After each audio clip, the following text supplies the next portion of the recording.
अच्छा दोस्तों, द हिंदू की एक रिपोर्ट है, इसमें आप देखेंगे कि भारत का जो जीडीपी है वो 7.7% बढ़ के दिखाया गया है। आइए देखते हैं दोस्तों, ये जो 7% जो ग्रोथ दिखाया गया जीडीपी का, वो गवर्नमेंट के प्रेडिक्शन से भी स्लाइसली ज्यादा है, थोड़ा सा ज्यादा है। तो दोस्तों, आइए फटाफट समझते हैं 2 मिनट में कि जीडीपी होता क्या है और किसी देश का जीडीपी अगर बढ़ जाता है तो उससे उसको क्या फायदा मिलता है। तो चलिए, जीडीपी का मतलब होता है ग्रोस डोमेस्टिक प्रोडक्ट। रुको जरा, आसान भाषा में समझेंगे तो किसी देश के आर्थिक सेहत को मापने का एक प्रमुख पैमाना इसे माना जाता है।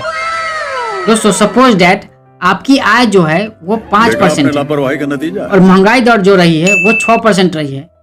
इसका मतलब ये है कि आपकी कार्य करने की जो क्षमता है वो कहीं ना कहीं घटती है। बात तो सही है।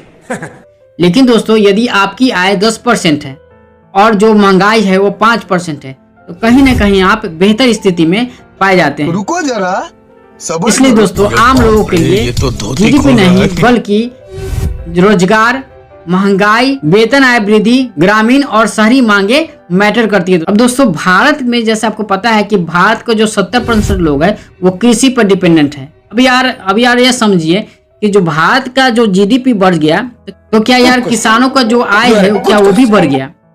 चलो भाई। तो दोस्तों, ऐसा बिल्कुल भी नहीं है। जीडीपी बढ़ने का मतलब है ये नहीं है कि किसानों की जो आय है वो भी बढ़ गई है। किसानों के लिए ज्यादा महत्वपूर्ण है फसल का दाम, मौसम, उत्पाद का लागत, एमएसपी और लास्ट में जो है वो बाजार तक पहुंच। सवाल ये की है कि क्या जीडीपी बढ़ने से क्या कोई फायदा ही नहीं होता है? दोस्तों, बिल्कुल ऐसा बिल्कुल भी नहीं है। रोजगार के अवसर बढ़ सकते हैं दोस्तों, इससे आय बढ़ सकती है, निवेश भी बढ़ सकता है, लेकिन शेयर बाजार सिर्फ जीडीपी पर डिपेंड नहीं करता है दोस्तों। कंपनियों का मुनाफा और घाटा, इन सब आदि चीजों पर क्या है ना, शेयर बाजार जो है वो डिपेंड करता है, ना कि सिर्फ जीडीपी पे ही शेयर बाजार डिपेंड करता है दोस्तों।